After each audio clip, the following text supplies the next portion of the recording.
안녕하세요. 저는 몇 해 전 이혼에 성공한 돌싱 30대 후반의 여성입니다. 마흔을 눈앞에 두고 나니 이런저런 추억을 떠올리다가 이혼 때의 일이 생각나더군요. 지금껏 모두 잊고 지냈는데, 아니, 덮어두고 지냈다는 게 맞을 거예요. 요즘 사연글을 읽다 보니 예전 일이 생각나서 제 이야기 한번 나눠볼까 해서 이렇게 글을 작성하게 됐어요. 저는 현재 간호사로 일하고 있고 예전에도 간호사로 일하고 있었어요. 남편은 지방에 있는 평범한 회사원이었고요. 무엇이든 평범한 저희들에게는 신기한 인연이 있었어요. 가끔 병원에서 일하는 젊은 간호사들은 환자분들한테 간혹 자기 아들이나 손주와 만나보지 않겠냐는 권유를 받게 돼요. 반은 떠보기 위한 말이니 보통은 거절하죠. 그런데 소개팅으로 남편과 만나 결혼을 하기로 하고 남편의 조부모님을 뵙는 순간 깜짝 놀랄 수밖에 없었어요. 병원 오실 때마다 우리 손주 만나보라고 하던 할머니셨거든요. 결혼 후 이 인연을 소중히 하자고 생각하고 5년을 잘 지냈어요. 사실 조모의 애정이 크다 보니 정작 시모와는 사이가 그리 가깝지는 않았어요. 그래도 제가 조부모의 사랑을 받는 걸 시댁에서는 싫어하지 않았죠. 서울 사람이 들으면 지명도 잘 모를 지방이긴 했지만 근방에서도 조부는 땅 부자, 알 부자로 주변 사람들에게는 알려져 있었거든요. 그래서인지 조부모와는 지금처럼 잘 지내길 바라는 눈치더라고요. 땅 상속에 유리할지도 모른다면서요. 그런 욕심이 나쁘다고 생각하진 않았어요. 솔직히 견물생심이라고 가까이 있으니 그런 마음이 생기는 거고 세상에 욕심 없는 사람이 어디 있겠어요? 주는 거면 감사히 받고 안 주더라도 원래 제 것이 아니니 원망할 일도 없는 거죠. 그렇게 저는 결혼 1년 만에 아들도 낳고 잘 지냈어요. 그런데 그 속담 아시나요? 미꾸라지 한 마리가 온 웅덩이를 흐린다는 속담. 그 미꾸라지 한 마리가 등장하고서 저와 시댁의 평화는 말 그대로 와장창 부서졌어요. 바로 결혼했던 남편의 누나 신우가 이혼 후 돌아오면서 모든 일이 시작됐어요. 저와 시댁 사이를 갈라놓는 유일한 미꾸라지가 바로 이 신우였거든요. 시모는 결혼 전 제가 간호사라는 걸 탐탁치 않아 했어요. 보통은 집에 의료계통 일하는 사람이 있으면 좋아하는데 유독 시모가 마음에 들어하지 않는 눈치라 왜 그런지 이유를 알아봤거든요. 그랬더니 시모 뒤에서 시모에게 이상한 이야기를 흘려놓는 사람이 있더라고요. 그 사람은 바로 신우였어요. 신우는 매번 올케가 바빠서 동생이 밥도 제대로 못 먹고 다닌다. 동생이 얼마나 시달렸으면 초췌하게 살이 쏙 빠졌다더라. 간호사들 원래 일 많이 해서 내조도 안 한다더라 등등 말도 안 되는 이야기를 시모에게 이야기하고 있더라고요. 그리고 결과는 시모의 잔소리로 이어졌죠. 저는 그러려니 했어요. 그냥 제가 더 잘하면 될 거라는 안일한 생각을 했던 것 같아요. 하루는 우리 애가 2살쯤 되었을 때 시모가 저와 남편을 시댁으로 부르더라고요. 그리고는 청천벽력 같은 소리를 하더라고요. 예, 오늘부터 네 누나 너희 집에서 살 거야. 그렇게 알고 준비해. 뜬금없는 통보였어요. 한 번도 이 일에 대해 이야기가 된 적이 없었거든요. 저는 당황해서 시모에게 말했어요. 어머님, 갑자기 무슨 말씀이세요? 형님이 저희 집에서 산다니. 그 말 그대로야. 너희들 집이 번화가에서도 가깝고 평수도 괜찮지 않니? 그렇기는 한데 너무 갑작스러운 이야기라서 저희도 방 하나 당장 비워야 하는데 이렇게 갑자기 이야기하시면 애가 아직 어려서 형님도 적응하기 힘드실 거고. 그래서 너는 싫다는 거니? 가족인데 그 정도도 못 해주겠다는 거야? 좋아. 며느리 네 생각은 잘 알겠다. 그러면 아들아, 네 생각은 어떠니? 너도 누나 집에 들이기 싫어? 결국 시모가 남편에게 물었고 남편은 손사래를 치며 답하더라고요. 그럴 리가 있겠어요. 누나 힘든 거 뻔히 아는데 우리가 도와줘야죠. 이 사람도 지금 육아 때문에 힘들어서 그런 것 같은데 걱정하지 마세요. 제가 육아랑 집안일 좀 더 도와주면 되죠. 말만 번지르르하게 한 남편 때문에 저는 지끈지끈 머리가 아파졌어요. 저렇게 말해놓고 한 번도 도와준 적도 없었거든요. 보지 않아도 알 수 있을 만큼 말만 뻔뻔하게 잘하는 남편 때문에 저는 속으로 한숨을 계속 쉬고 있었어요. 그래, 역시 가족은 가족이야. 며느리가 가족이 되려면 앞으로 시간이 오래 걸리겠구나. 그렇게 저를 단정 지으며 싸늘한 시선을 보내는 시모의 모습보다 뒤에서 심드렁한 표정을 짓고 있는 신우의 모습이 더 눈에 걸렸어요. 결국 어쩔 수 없이 6개월간 신우가 집을 구할 때까지만 우리 집에서 지내게 됐어요. 그런데 그때부터 계속 사건 사고들이 연달아 터지더라고요. 사람 하나가 늘어났을 뿐인데 해야 할 일들은 몇 배로 늘어났어요. 집을 어지르는 건 물론 자기 옷은 세탁도 하지 않고 밥도 챙겨 먹은 적 없이 제가 챙겨주는 밥 꼬박꼬박 받아 먹더라고요. 그뿐만이 아니에요. 제 물건과 옷을 말도 하지 않고 사용하는 바람에 저는 스트레스가 극에 달했어요. 저는 물건을 아껴 쓰는 편인데 신우는 제 것을 아무렇게나 막 쓰면서 자주 잃어버리기까지 했어요. 그렇게 잃어버린 제 물건이 손가락의 개수를 넘어갈 때쯤에는 저도 참을 수 없었어요. 그렇지만 무턱대고 뭐라 할 수 없었기에 몰래 안방에 홈캠을 달아놨어요. 제 물건은 모두 드레스룸에 넣어두기 때문에 남의 안방에 들어오지만 않으면 될 일이잖아요. 그렇게 홈캠을 달고 일주일도 지나지 않아 신우와 저는 한판 싸우게 됐어요.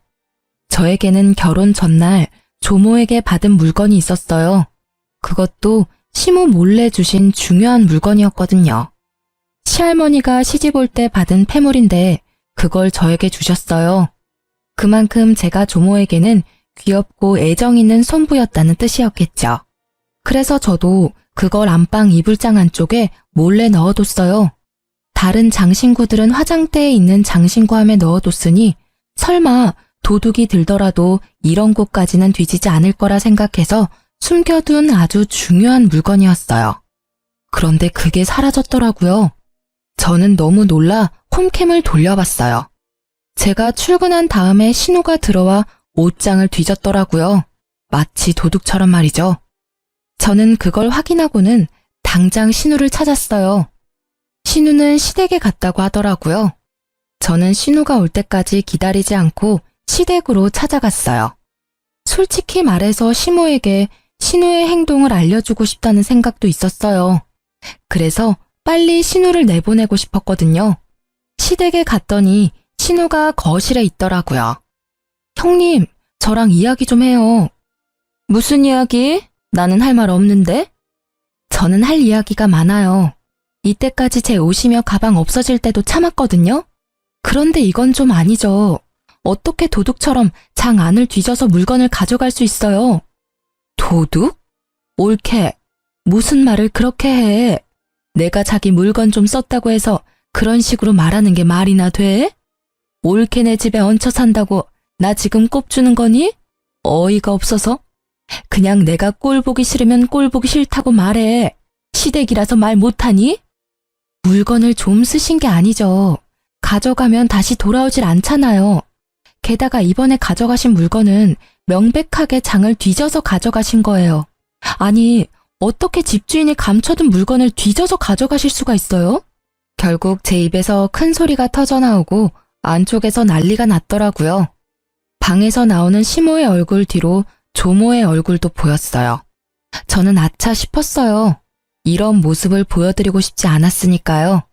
게다가 조모에게 받은 걸 잃어버렸으니 제 표정을 본 건지 신우의 얼굴이 당당해지더니 그 피해자처럼 굴더라고요. 엄마, 올케가 나 도둑으로 몰았어. 아니, 같이 사니까 옷이 섞이거나 물건이 섞이는 건 어쩔 수 없는 거 아니야? 그걸 보고 이렇게 시댁까지 와서 큰 소리치고 올케는 도대체 뭐 하는 사람이야? 올케야말로 무고한 사람을 범죄자로 몰잖아. 내가 그렇게 싫었어? 나도 그렇게 오랫동안 올케네 집에 있을 생각 없었어. 상황이 안 돼서 좀 길게 있는 것뿐인데 왜 매번 이렇게 나를 도둑 취급하는 건데? 증거도 없이 날 의심하고 아무리 봐도 올케는 날 그냥 싫어하는 것뿐이잖아. 도대체 뭘 잃어버렸길래 나한테 와서 이러는 거야? 뭘 잃어버렸냐는 말에 할 말이 많았던 제 입이 꾹 닫혔어요. 그리고 저도 모르게 시할머니 눈치를 보게 되더라고요. 시모 모르게 준 물건이라 그 이야기를 꺼내는 게 너무 조심스러웠거든요. 거 봐. 뭘 잃어버렸는지도 모르면서 나를 도둑 취급하고. 그래, 너 뭘 잃어버렸길래 이 난리야. 별거 아닌 거 잃어버린 거면 그냥 네가 참고 넘어가. 네 신우가 일부러 그랬겠어? 그건 금으로 된 십자가 목걸이하고 귀걸이에요. 요즘 건 아니고 좀 오래된 장식이긴 한데 그건 정말 소중한 거라서. 아니, 넌 꼴랑 목걸이 하나 때문에 이 난리를 피운 거야? 차라리 내가 돈으로 주마. 그 정도로 이 소란을 떠는 거야? 시모는 별거 아니란 식으로 이야기했고 그 말을 들은 신우는 느긋하게 고개를 끄덕이더라고요. 그게 중요한 게 아니죠, 어머님. 전 그걸 장롱 안쪽에 깊숙하게 숨겨놨어요. 그런데 그걸 형님께서 가져간 거예요. 그건 장 안쪽을 뒤지지 않으면 못할 행동이라고요. 아니, 보자 하니까? 내가 그랬다는 증거 있어? 증거도 없으면서 사람 범인 취급하면 안 되지. 저는 결국 폰을 열어 홈캠에 저장된 영상을 보여줬어요. 신우와 시모, 조모가 그 동영상을 보았죠. 그걸 보고도 신우는 큰 소리 치더라고요. 그래, 가져갔어. 그치만 그딴 싸구려 비싼 것도 아니잖아. 같이 살면 빌려줄 수도 있는 거고. 솔직히 뒤져서 가져갔든 우연찮게 가져갔든 가족인데 이렇게 의심해서 홈캠까지 설치하고. 진짜 치졸하다. 어떻게 이렇게 사람을 함정에 빠지게 만들어? 그래, 너도 좀 너무했다. 물건이 없어지는 게 아무리 싫어도 이런 식으로 사람을 시험하듯이 카메라를 설치하고 그러면 안 되지. 그리고 그런 거 설치했으면 말을 해줬어야 되는 거 아니야? 네가 그걸 설치했다고 했다면 얘도 더 이상 그런 행동은 안 했겠지. 저는 시모의 말에 더 어이가 없었어요. 그게 무슨 말씀이세요? 제가 카메라를 설치하든 말든 카메라에 대해 말하든 말든 그런 행동은 전혀 해서는 안 되는 나쁜 일이죠. 다른 사람의 물건에 손을 대면 안 된다는 거는 기본적인 거라고요. 저만 이 상황이 이상한 거예요? 정말 이상했어요. 시모도 신우도 그걸 전혀 이상하다고 생각하지 않는다는 것이요. 그렇지만 그곳에는 조모도 같이 계셨잖아요. 결국 조용하게 듣고만 있던 시할머니가 신우에게 말했어요. 너, 저 물건 정말로 가져갔니? 잠깐만 빌릴 생각이었어요. 솔직히 그렇게 예쁘고 귀한 것도 아니고 왜 장 안에 숨겨놨는지 이상할 정도로 옛날 물건이었다고요. 저도 눈이 있는데 그딴 걸 하고 싶었겠어요? 그럼 대체 왜 가져간 거예요? 디자인도 옛날 거고 예쁘지도 비싸지도 않은데 그냥 놔두셨으면 될 일이고 애초에 뒤지지만 않았어도 그냥 올케가 애지중지하는 거라 궁금했던 것뿐이야. 그럼 지금 당장이라도 돌려줘요. 그딴 거 어디 있는지 내가 알게 뭐야? 그게 뭔데 나한테 이러는 건데? 그거 내가 손부 결혼식 전날에 너희들 몰래 준 폐물이다. 내가 물려받아서 가지고 있던 거 그거 줬어. 그러니까 지금 당장 내놓는 게 좋을 거야. 네 눈에는 싸구려처럼 보여도 나는 그걸 내 시어머니한테 물려받았으니까. 시할머니의 말에 신우는 물론 시모의 얼굴까지 하얗게 질렸어요. 저는 잃어버린 것도 죄라는 마음으로 고개를 숙였어요. 그런데 조모의 말에 신우의 변명이 더 웃겼어요. 할머니, 제가 그냥 판 거 아니에요. 올케가 나한테 돈을 안 줘서 그런 거라고요. 집에 돈이 있는데 나한테 한 푼도 안 주니까. 너 지금 그걸 말이라고 하는 거니? 애미야, 너는 도대체 딸 자식 교육을 어떻게 시킨 거야? 올케 돈이 네 돈이니? 거기다 돈 맡겨놨어? 지금 그 집에 식충이처럼 들어가 살면서 숙박비 한 푼도 안 주는 네가 돈을 왜 요구해? 조모의 호통에 시모의 어깨가 더 쪼그라들었죠. 그러나 시모의 얼굴은 좋지 않았어요. 혼나서라기보다는 며느리 앞에서 조모에게 혼나는 게 자존심 상한 것처럼 보였거든요. 긴 말할 것도 없고 그 물건 당장 찾아와. 어디다 팔았는지는 모르겠지만 그거 안 가져오면 우리 재산은 너희 집에 한 푼도 안 줄 거야. 결국 상속이라는 히든 카드를 꺼내들자 시모의 얼굴이 더 급해졌어요. 얘, 너 어디다 팔았는지 빨리 말해. 이러다가 진짜 네 아빠한테 혼날지도 몰라. 어서. 아이씨, 왜 나만 갖고 그래? 내가 뭘 그렇게 잘못했다고. 그렇게 따지면 우리한테 아무 말 안 하고 올케한테만 그 귀한 걸 물려준 할머니한테도 잘못 있는 거 아니냐고. 얘가 정말 못하는 소리가 없어 할머님한테. 그래, 말 잘했다. 네가 이러는 걸 내가 모를 줄 알았냐? 그래서 그 귀한 걸 너희한테 안 물려준 거다. 그리고 너 당장 그 집에서 나와. 애미 너는 책임지고 네 딸 집에 붙들어 놔. 결국 신우는 조모의 말 한마디로 저희 집에서 나가서 시댁에 들어가게 됐어요. 그러나 신우와 시모는 제가 조모의 사랑을 더 많이 받는다는 것과 저 때문에 그들이 조모에게 찍혔다는 말도 안 되는 이유로 저를 더 경계하더라고요. 게다가 이 사실을 알게 된 남편은 그 와중에 저를 탓하더군요. 조용히 넘어갈 수 없었냐고요. 그렇게 한 소리 들었지만 저는 몸과 마음이 너무 홀가분했어요. 신우가 집에 없다는 이유만으로 저는 마음의 위안을 얻었어요. 그리고 그렇게 신우가 나가고 평화를 되찾은 줄 알았던 제게 다시 한번 큰일이 닥쳤어요.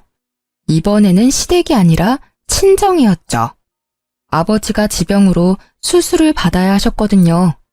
어려운 수술에 아버지는 보험도 크게 들어놓지 않아서 수술비가 꽤 모자라겠더라고요. 결국 돈이 부족해서 남편에게 부탁했어요. 여보, 혹시 모아놓은 돈 좀 있어? 내가 모은 돈으로는 아빠 수술비에 많이 모자라서.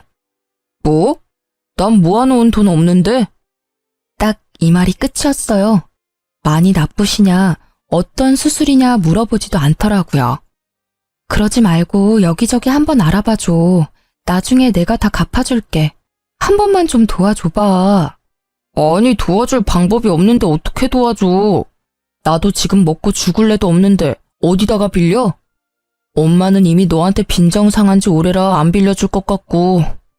그러면 당신만 괜찮으면 엄마를 우리 집에서 모실 수 있을까? 엄마네 집을 팔고 그 돈으로 수술비하고 남은 걸로 전세 얻으면 될 것 같거든. 그때까지만이라도 우리 집에서 엄마 모시면. 뭐? 장모님을 어떻게 모셔? 난 내 집에 다른 사람 있는 거 불편해서 안 돼. 게다가 장모님이라니. 넌 내 생각은 안 해? 아무리 봐도 나는 불편한 관계일 수밖에 없잖아. 기분이 너무 나쁘더라고요. 신우가 우리 집에 왔을 때는 가족이니 어쩌니 하며 환영하더니 장모 모시자니 안 된다며 질색팔색하는 모습을 보니 정이 뚝 떨어지더라고요. 그렇지만 이해하려 노력했어요. 제가 시댁을 어려워하는 것만큼 남편에게는 처가가 어려울 거라고 생각하기로 했어요. 내가 싫어하는 짓을 남편한테 시키는 건 좀 아니라고 생각했거든요. 그래서 골똘히 생각하다가 10년이나 다니던 직장을 퇴사하기로 했어요. 돈이 필요해서 일을 그만둔다는 것 자체가 무척 부끄러운 일이지만 아버지가 아프니까 어쩔 수 없잖아요. 그리고 그렇게 퇴사를 하고 받은 퇴직금을 아버지 수술비에 보탰어요. 그렇지만 결국 아버지는 돌아가시고 말았어요. 저는 아픔과 슬픔을 동시에 느꼈지만 그와 함께 분노도 같이 느껴야 했어요. 친정아버지가 아플 때 단 한 번도 병원에 와보지 않은 남편 때문에요. 매번 내가 같이 가자고 해도 불편하다는 말로 거부하던 남편이었어요. 그때는 이해했지만 아버지가 돌아가시고 나니 화가 확 치밀어 오르더라고요. 그렇지만 참았어요. 아버지 상중이었잖아요. 그렇게 돌아가신 아버지의 입원비도 제 퇴직금으로 지급하고 나니 남는 돈은 그다지 없더라고요. 그렇지만 아버지가 사망보험금은 많이 들어뒀더라고요.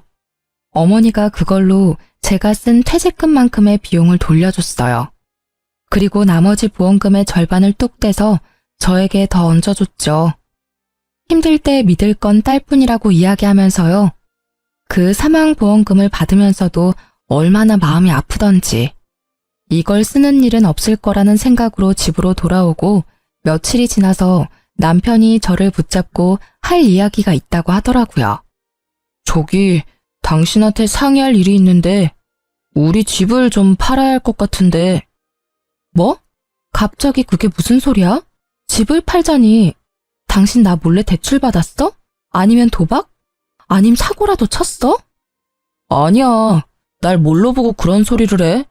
그건 아니고, 내가 돈이 좀 필요한데 지금 당장 돈이 없으니까 집을 팔자는 거지. 그 돈은 반으로 나눠 갖고. 아니, 그러니까 이유가 뭔데?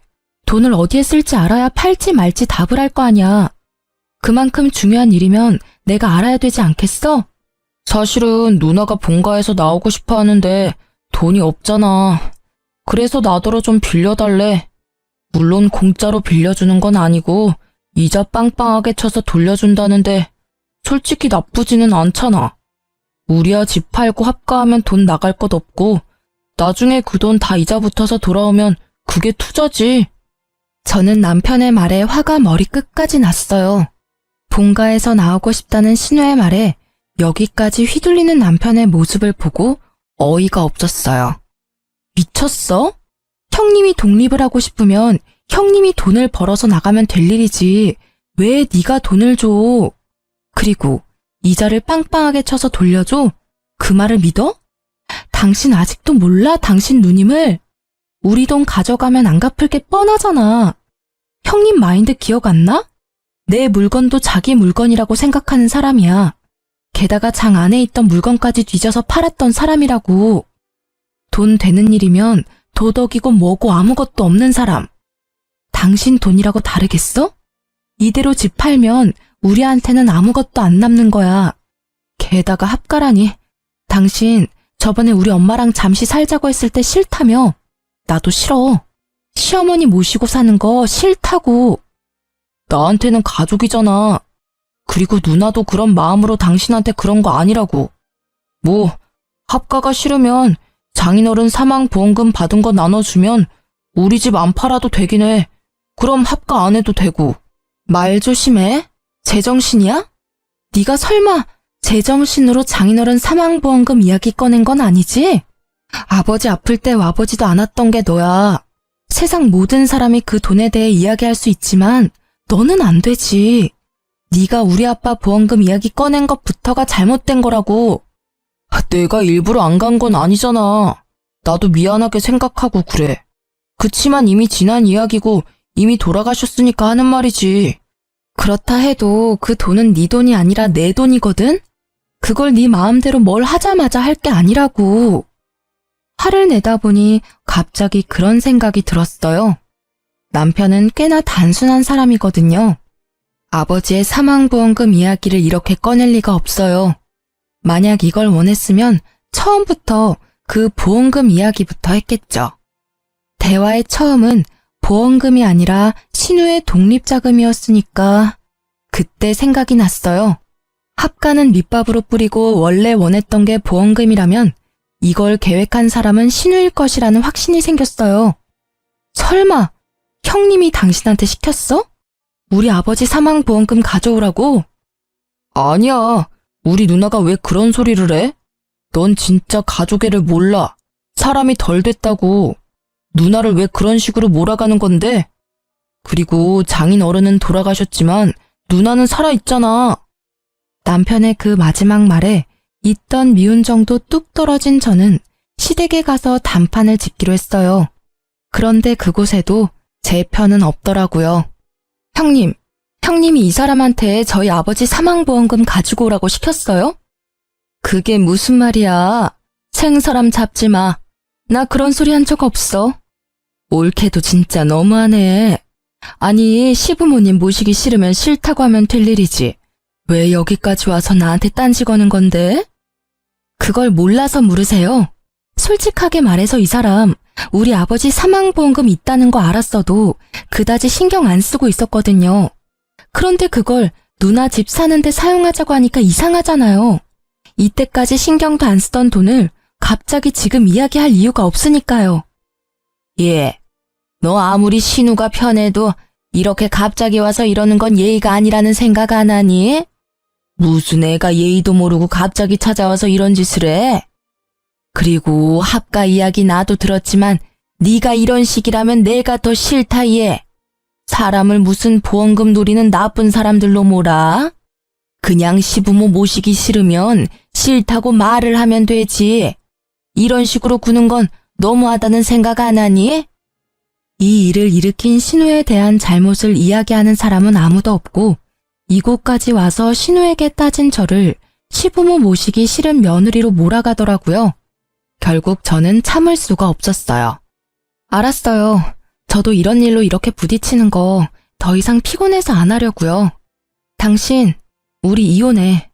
나는 합가 못하고 아버지 보험금도 못 줘.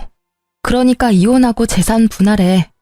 그리고 나서 그 돈으로 당신이 형님한테 돈을 주던지 말던지 알아서 해. 당신도 알겠지만 이 이혼의 원인은 당신한테 있으니까 나는 절대로 애는 안 뺏길 거야. 제 말에 남편이 먼저 반응했어요. 뭐? 이혼하자고 하면 내가 무서워할 줄 알았어? 해! 내가 왜 못해? 어차피 이혼하면 나보다 당신이 더 힘든 거 알지? 한 입으로 두 말하지 말라고. 나중에 나한테 돈이 없으니 빌려달라니 뭐 그딴 말은 하지 말라고. 애는 안중에도 없고 그저 돈. 이 사람이 내가 결혼한 그 남자가 맞나 싶더라고요. 그래, 둘이 헤어지면 되겠네. 여자가 이혼하고 나면 얼마나 웃긴 꼴을 당하는지 모르지? 다른 사람들한테 욕 얻어먹는 건 너야. 시어른 모시기 싫어서 이혼한다는 며느리. 잘 됐지. 알아서 나가준다니. 시어른 모시고 못 모시고가 중요한 게 아니거든요. 장인 사망보험금을 자기 누나 집 사는데 보태겠다는 남편과 시댁이 어이없어서 이혼하는 거예요. 어떻게 남의 아버지 사망보험금을 넘봐요? 여기 있는 사람들 중에 우리 아버지 아플 때 병문안 온 사람이 한 사람이라도 있긴 해요. 진짜 뻔뻔하고 부끄러움을 모르는 사람들이 누군데? 저는 빽 고함을 질러주고는 뒤도 보지 않고 집에 와서 아이와 제 짐을 싸서 집을 나갔어요. 이혼할 때까지 얼굴도 마주하고 싶지 않았거든요. 물론 이혼 서류도 바로 작성해서 보내기로 결정했죠.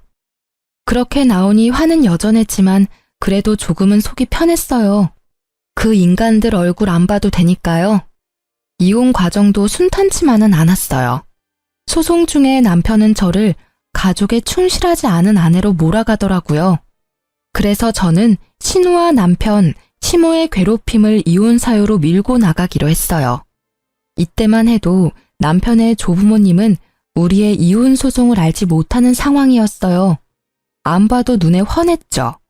제가 조모에게 관심받는 걸 아는 시모가 어떻게든 그걸 숨긴 거겠죠. 아마 결과가 자기들한테 좋게 나오면 이야기하려 했을 거예요. 그렇지만 그렇게 되기 전에 조부모님과 저는 우연한 기회로 다시 만나게 됐어요. 바로 저의 새로운 직장에서요. 제가 퇴직하고 직장 자리를 알아보던 중에 요양병원을 소개받아 일자리를 옮기게 됐거든요. 그런데 그곳에 조모와 조부가 찾아오셨더라고요. 물론 제가 있어서 온 건 아니어서 저를 보시고는 깜짝 놀라셨죠. 보니까 다른 보호자를 데리고 오지 않은 것 같더라고요. 그날 조모는 초기 치매를 진단받았어요. 조부는 제가 이 병원에 있는 걸 보더니 조모를 이곳에서 케어하길 바라더라고요. 아무래도 최근 노환으로 거동도 많이 불편해지는 바람에 집에서 돌보실 수 없는 상황이 된 것 같았어요. 그래서 저는 여기 모시면 제가 최대한 손 닿는 데까지는 잘 보살펴 드리겠다고 했죠. 조부는 그걸 고마워하고 입원 수소까지 마쳤어요. 그렇게 조모가 입원하고 한 달이 되고 결국 조부를 제외한 어느 누구도 병원을 찾지 않더라고요. 그런데 딱 한 달이 되는 날에 병원으로 가족들이 우르르 찾아왔더라고요. 물론 그 중에는 이혼 소송 중인 남편도 있었죠. 그 사람은 퇴근길에 제게 전화해 잠시 만나자고 하더라고요. 무슨 일이야? 바쁘니까 빨리 끝내줄래? 많이 바빠? 그럼 내가 당신 집으로 가서 이야기해도 될까? 지금은 어디 살고 있어? 혼자서는 많이 힘들지? 갑자기 내 생각해주는 척 말하는 남편이 굉장히 수상해 보였어요. 애가 혼자 기다려서 그런 거니까 빨리 용건만 말해. 당신 혹시 집으로 다시 돌아올 생각 없어? 당신한테 서운하게 했던 건 내가 다 미안하게 생각해. 앞으로 절대 그럴 일 없도록 노력할 테니까 이혼 소송 취하하고 돌아와. 뭐? 내가 왜 그래야 하는지 이유를 설명해봐. 설마 고양이 쥐 생각해주는 건 아닐 테고. 당신이 선량한 마음에 나와 아들을 생각해서 그러는 것도 아닐 테고. 왜? 신우가 또 돌아오라고 시켰어? 이번에는 뭐가 목적인데? 목적이라니 그런 거 아니야. 그냥 당신이 그 병원에 있는 걸 보니까 당신하고 나한테 모두 도움이 될 일이라고 생각해서 이런 제안을 하는 거지. 절대로 다른 뜻은 없어. 그래서 뭐가 우리 둘한테 도움이 되는 일인데. 잘 들어봐. 할아버지가 어제 오셔서 할머니를 잘 모시는 사람에게 가지고 계신 땅을 모두 주겠다고 하셨거든. 근데 병원에 딱 당신이 있잖아. 할머니도 당신한테 의지 많이 하고 있고 당신도 땅 가질 수 있는 절호의 기회지. 그리고 누나도 당신한테 사과하고 싶다고 하기도 했고. 그래서 사실 이번에 만나면 꼭 우리 본가에 당신 초대하라고 했었거든. 그 말에 진짜 어이가 없더라고요. 딱 보니 병수발은 나한테 맡겨두고 땅은 자기들이 꿀꺽할 생각이면서 마치 저한테 땅이라도 챙겨주겠다고 이야기하는 그 사기꾼 같은 얼굴이 진짜 짜증났어요. 게다가 더 열받는 건 이 생각이 모두 남편 머리에서 나온 게 아니라는 사실 때문이죠. 이런 생각은 역시 신우가 아니면 못할 생각이에요. 남편은 굉장히 단순하거든요. 하도 간곡히 부탁하는 남편 때문에 시댁에 한번 방문했죠. 옳게 왔어? 자, 앉아. 우리 할 이야기 있지? 사실 내가 이제까지 좀 너무했다는 생각은 해. 내가 옳게 하고 같이 사는 바람에 이래저래 오해가 생겼으니까. 그래도 이제는 그럴 일 없잖아.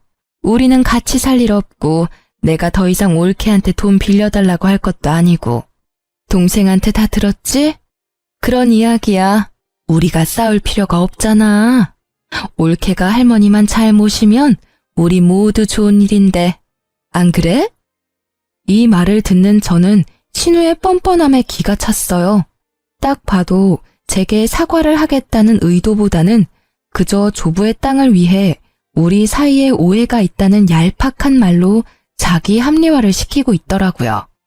그 의도가 너무 뻔해서 저는 코웃음을 치며 말했어요. 그래서 지금 저한테 할머님 모시고 땅 받아오라 이 말씀이세요?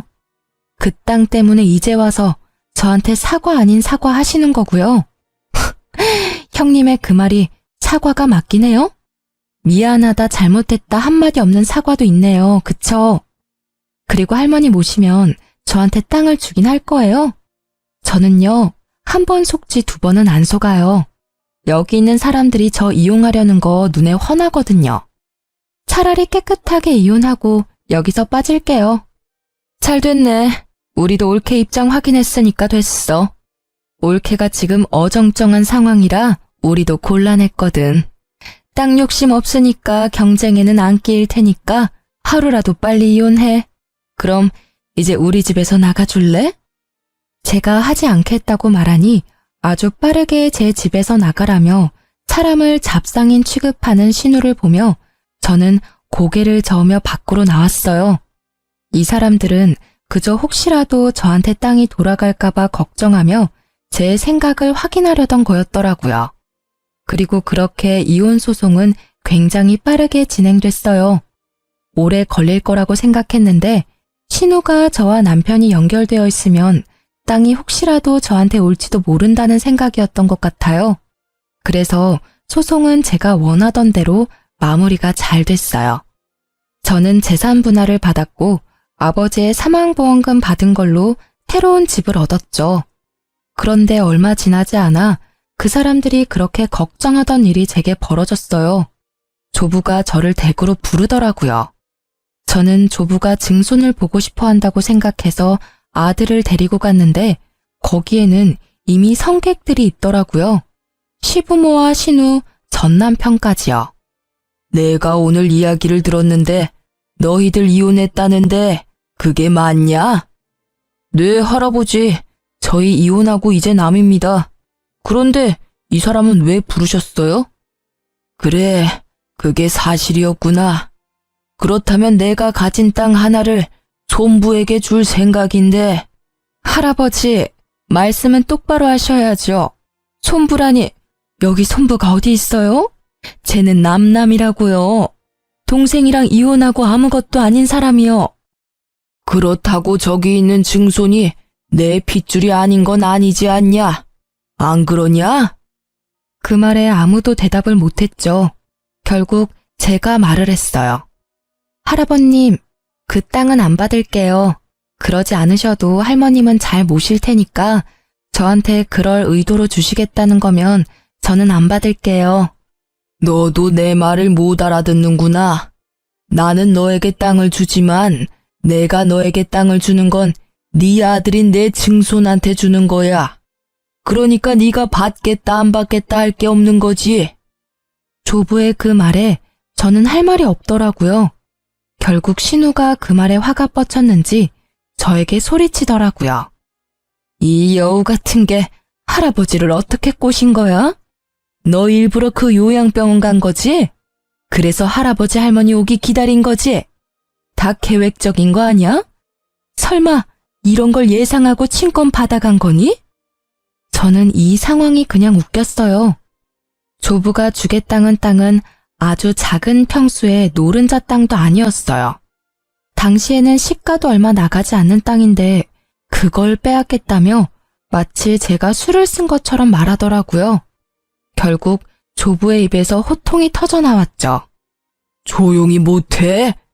이 집구석을 이렇게 엉망으로 만든 게 누군지 내가 몰라서 잠자코 있는 줄 알아? 어디서 네 할머니 열심히 보살피는 손부한테 그런 막말을 짓거리는 거야? 네 할머니 입원하고 병원 찾아간 사람이 여기 누가 있냐? 병원 한 번을 안 온 것들이 땅 이야기에 벌떼같이 달려드는 걸 보니 속이 타. 할아버지, 오해하고 있으신 거예요. 저희도 찾아갔는데 할아버지가 모르시는... 거짓말 좀 작작해라. 내가 바본 줄 알아? 너희 할머니가 치매라서 완전히 간 줄 알지? 아직 초기라서 멀쩡할 때가 더 많아. 너희들 하는 걸 보니 나 아플 때 병원 들어가면 너희들이 어떻게 할지 눈에 뻔히 보여.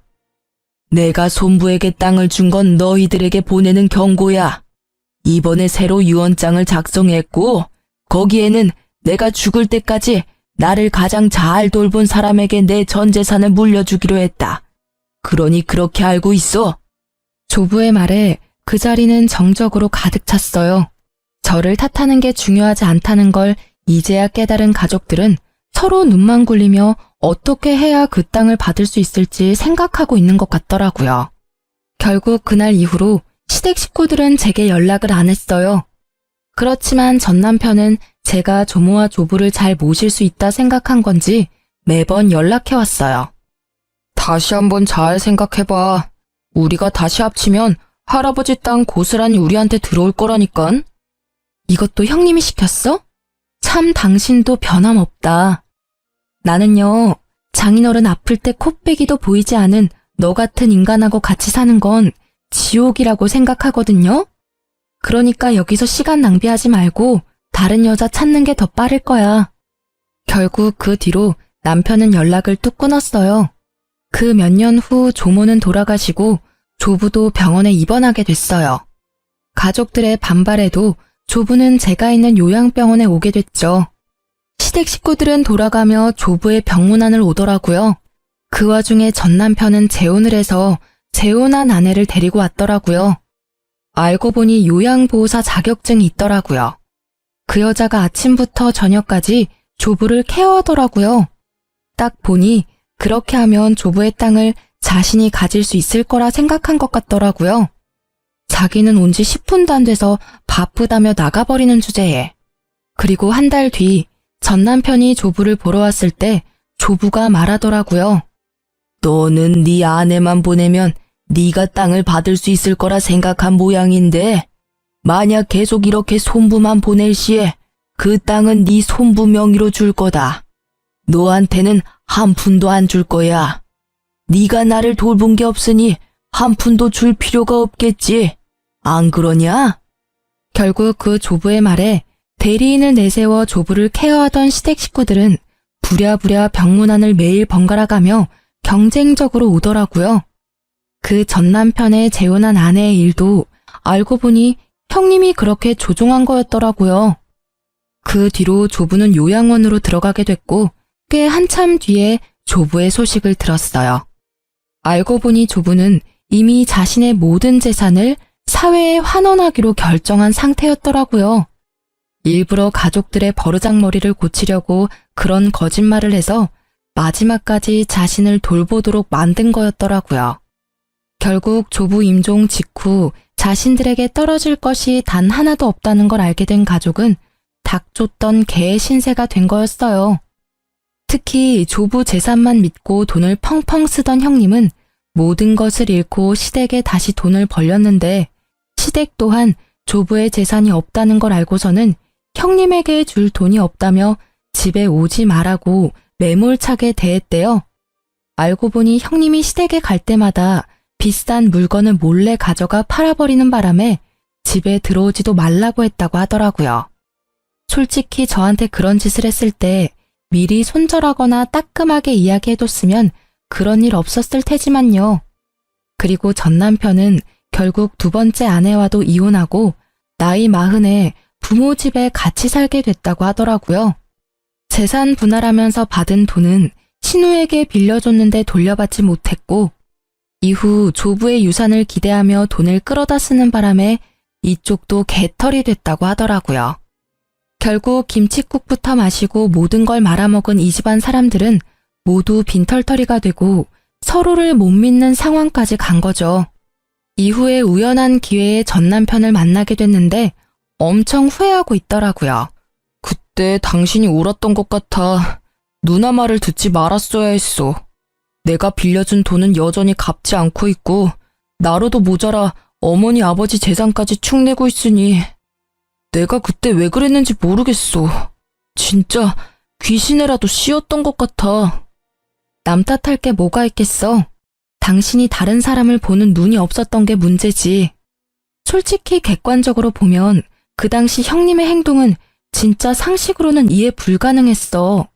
아무리 팔이 안으로 굽는 가족이라도 적정한 선이라는 게 있는데 그걸 한참 넘은 상태였는데 아무도 그거에 의문을 품지 않았으니까. 어떻게 보면 당신이 뿌린 씨앗이지. 당신은 나와 가정을 이루었는데 신우를 더 믿었잖아. 저는 그렇게 이야기해줬어요. 그게 사실이었으니까요. 진짜 신우라는 미꾸라지 한 마리가 이 집안을 온통 헤집어 놓고 사라진 거죠. 저는 이 집안과 더 이상 관련 없이 잘 지내고 있어요. 솔직히 이혼하면 힘든 일이 많다고 하지만 저는 마음이 편했어요. 제 몸은 일과 육아의 병행으로 힘들었지만 마음만은 너무 편안했거든요. 지금은 그 아들도 많이 커서 아들만 바라보며 살고 있어요. 재혼은 하고 싶은 마음이 들지 않더라고요. 그 사람을 못 잊는다는 그런 감상적인 이유 때문이 아니라 또 그런 모습을 볼까봐 걱정되는 마음이 있기 때문이에요. 그리고 지금은 아들에게만 집중하고 싶고요.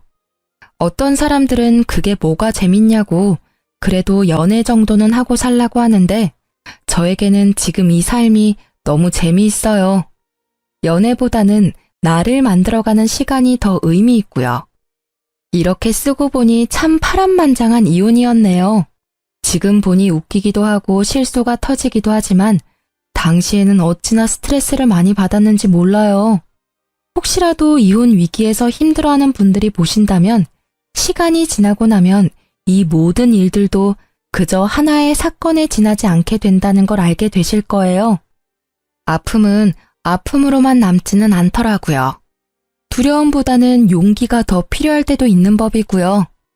이렇게 길고 두서없는 글을 읽어주셔서 너무 감사해요.